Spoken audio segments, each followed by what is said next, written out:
చివరి శ్వాస ఉన్నంత వరకు ప్రతి ఒక్క రక్తపు బొట్టు ఈ పేదవాళ్ళకే చిందిస్తారని మరొకసారి మీ అందరికీ విజ్ఞప్తి చేస్తున్నాను. మనం రాముడి పరిపాలన చూడలేదు, కానీ ఏదైనా మంచి పరిపాలన అంటే ఏం చెప్తాం తమ్ముళ్ళు? రామరాజ్యం అంటా అవునా కాదా అని అడుగుతున్నా మిమ్మల్ని.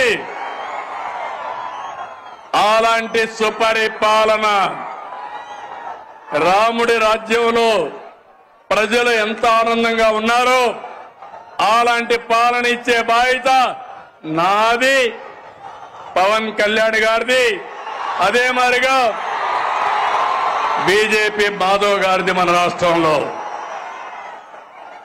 అందుకే నేను చెప్పాను, 47 సంవత్సరాలు రాజకీయాల్లో ఉన్నా, 4వ సీఎంని. నా దృష్టిలో సీఎం అంటే చీఫ్ మినిస్టర్ కాదు, కామన్ మ్యాన్. నేనే కామన్ మ్యాన్ అంటే మా ఎమ్మెల్యేలు కూడా కామన్ మ్యాన్ గానే ఉండాలి. అవునా కాదా అని మిమ్మల్ని అడుగుతున్నా. దర్జాలు పనికిరావు, ఆర్భాటాలు పనికిరావు. పెద్ద ఎత్తున ఎక్కడికక్కడ ఇష్ట ప్రకారం చేయడం కాదు. ఈ విషయం మీరు గుర్తుపెట్టుకోవాల్సిన అవసరం ఉంది. అందుకే P4 లో కూడా ఒక మాట చెప్పాను, సమాజం మనకిచ్చింది, తిరిగి సమాజానికి ఇద్దాం. అందుకే P4 లో భాగస్వాములు కమ్మని కోరా. ఈరోజు ఒక్క విషయం మీరు గుర్తుపెట్టుకోవాలి, నాకు అనుభవం ఉంది, విజన్ ఉంది, నాలెడ్జ్ ఉంది, టెక్నాలజీ వచ్చింది. పేదవాళ్ళ జీవితాలను మారుస్తాం. ఎందుకంటే ఒక పక్క ఎన్డీఏ నేతలైనటువంటి పవన్ కళ్యాణ్ గారు గాని, మాధవ్ గారు గాని ఒక కమిట్మెంట్ తో ముందుకు పోతున్నాం. అందుకే ఇప్పటికే నేను ఎంపీలు, ఎమ్మెల్యేలు, ఎమ్మెల్సీలతో మాట్లాడుతున్నా, ఐఏఎస్, ఐపీఎస్, ఐఎఫ్ఎస్ తో మాట్లాడుతున్నా, పార్టీ లీడర్స్ తో మాట్లాడుతున్నా. పవన్ కళ్యాణ్ గారు జనసేన పార్టీలో మాట్లాడుతున్నారు, బీజేపీ నాయకులు మాధవ్ గారు వాళ్ళ నాయకులతో మాట్లాడుతున్నారు. ఒక్క విషయం మీరు గుర్తుపెట్టుకోవాలి, ఎన్నికల కంటే ఈరోజు మన పరపతి పెరిగింది. ఇది శాశ్వతంగా ఉండాలా లేదా అని మిమ్మల్ని అడుగుతున్నా. ఒక ఎమ్మెల్యే తప్పు చేసిన, ఒక కార్యకర్త తప్పు చేసిన, ఒక అధికారి తప్పు చేసిన అది గవర్నమెంట్కే చెడ్డ పేరు వస్తుంది. అవునా కాదా తమ్ముళ్ళు అని అడుగుతున్నా.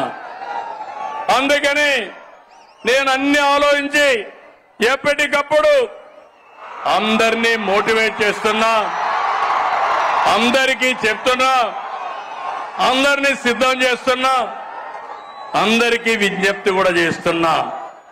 మీరందరూ కూడా రాజకీయాల్లో ఉండే మనము చిత్తశుద్ధితో పనిచేసి ప్రజలు ఎప్పుడూ మనల్ని అభినందించేట్టుగా మనం ఒక మాట చెప్తే ఆ మాటను ఆచరించే విధంగా మనం చేయాల్సిన అవసరం ఉంది. రాష్ట్రంలో ఉండే ప్రజలందరికీ విజ్ఞప్తి చేస్తున్నా, మేము మీకోసం పనిచేస్తున్నాం, అన్ని పనులు చేస్తాం, మీరు కూడా సహకరించమని ప్రజలందరినీ కోరుతున్నాను.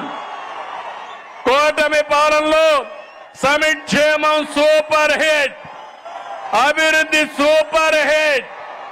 మళ్లీ వైకుంఠపాడి వద్దు, శాశ్వతంగా కూటమి ఉంటే మీ భవిష్యత్తు బంగారు భవిష్యత్తు అని మరొకసారి విజ్ఞప్తి చేస్తున్నా. ఆంధ్రప్రదేశ్ ని అన్నింటా సూపర్ హిట్ చేద్దాం, దేశంలోనే నెంబర్ 1 చేద్దాం.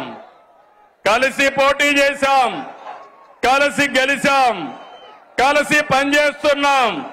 ప్రజల దీవెనలతో ఈ హిట్ కాంబినేషన్ కొనసాగుతుంది. సూపర్ హిట్ సభని బంపర్ హిట్ చేసిన అనంతపురానికి, శ్రీ శక్తికి ధన్యవాదాలు. Thank you Anantapur, thank you Anantapur. వచ్చిన వాళ్ళందరికీ మనస్ఫూర్తిగా ధన్యవాదాలు. ఇదే ఉత్సాహం శాశ్వతంగా చూపేయండి. ఈ రాష్ట్రాన్ని ఎక్కడికి తీసుకెళ్తామో మీరే చూస్తారని మరొకసారి విజ్ఞప్తి చేస్తూ,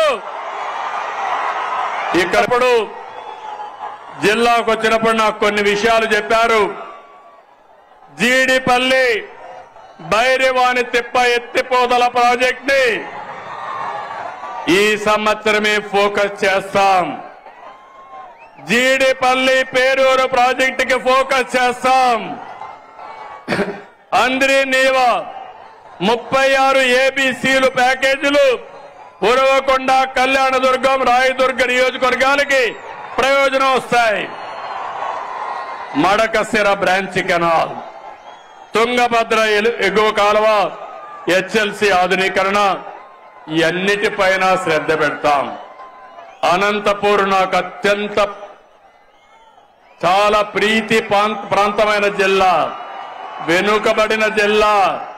మీకు భరోసా ఇస్తున్నా, ఈ జిల్లాని అభివృద్ధి చేసే బాధ్యత మాది. 2024 కంటే ఎప్పుడు ఎన్నికలు పెట్టినా వన్ సైడ్ గా గెలిపించే బాధ్యత మీదని మరొకసారి విజ్ఞప్తి చేస్తూ, జై హింద్.